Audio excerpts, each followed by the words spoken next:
guys. Okay, we are still talking about poetry. And we talked about poetry last week, and we talked about how it rhymes, it has rhythm, it has patterns, okay? The way that it's written has a shape sometimes, okay? And so we've learned fiction, nonfiction, and now poetry. And poetry is not a book, okay?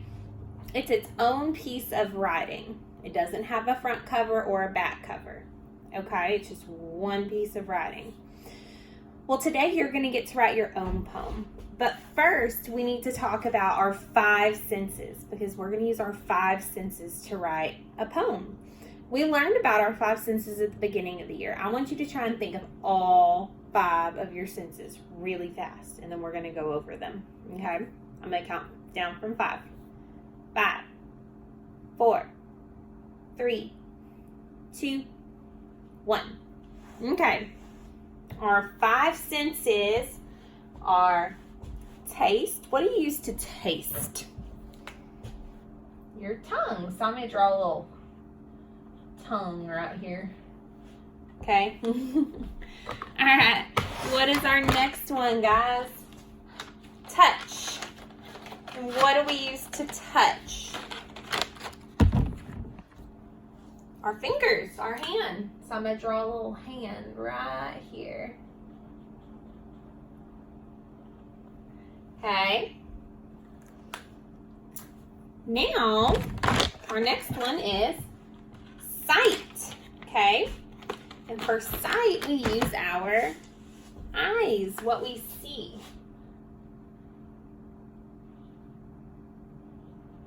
Okay, so I'm going to draw an eye to remind us that sight is what we see. Okay. Our next one is hearing. What do we use to hear with? Our ears, our little ears, okay? So, I'm going to draw a little ear for hearing to remind us that hearing is, we use our ears. And then our last sense is smell, okay? I'm going to draw a person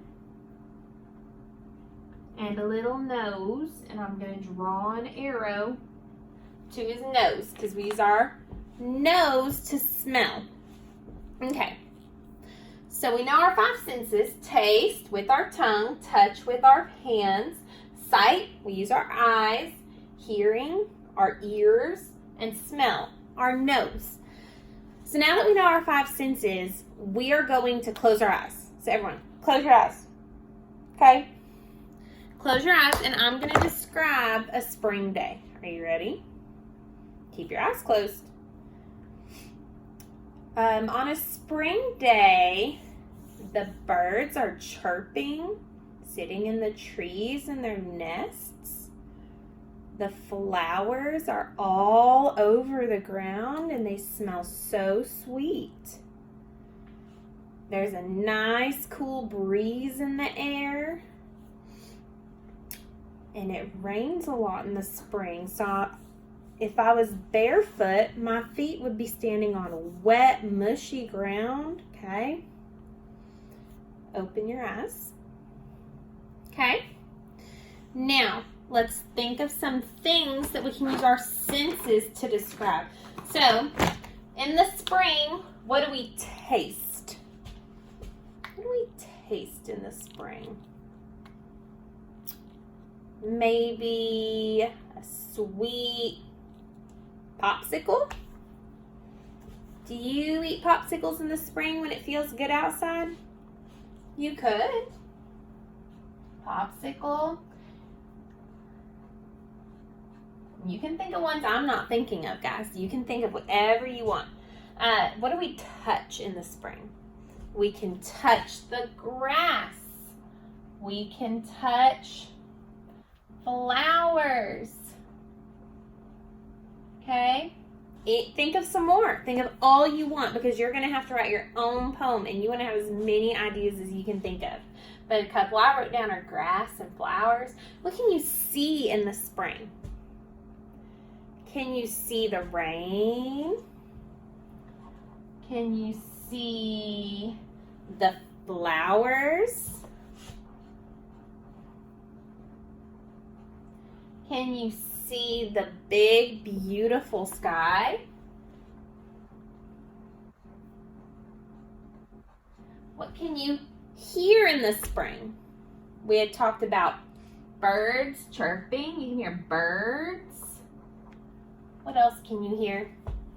Can you hear the trees moving when it's windy outside? So you can hear the trees. You might hear the rain. Have you ever heard rain on your roof or hitting the ground? Our last one, smell. What do we smell in the spring?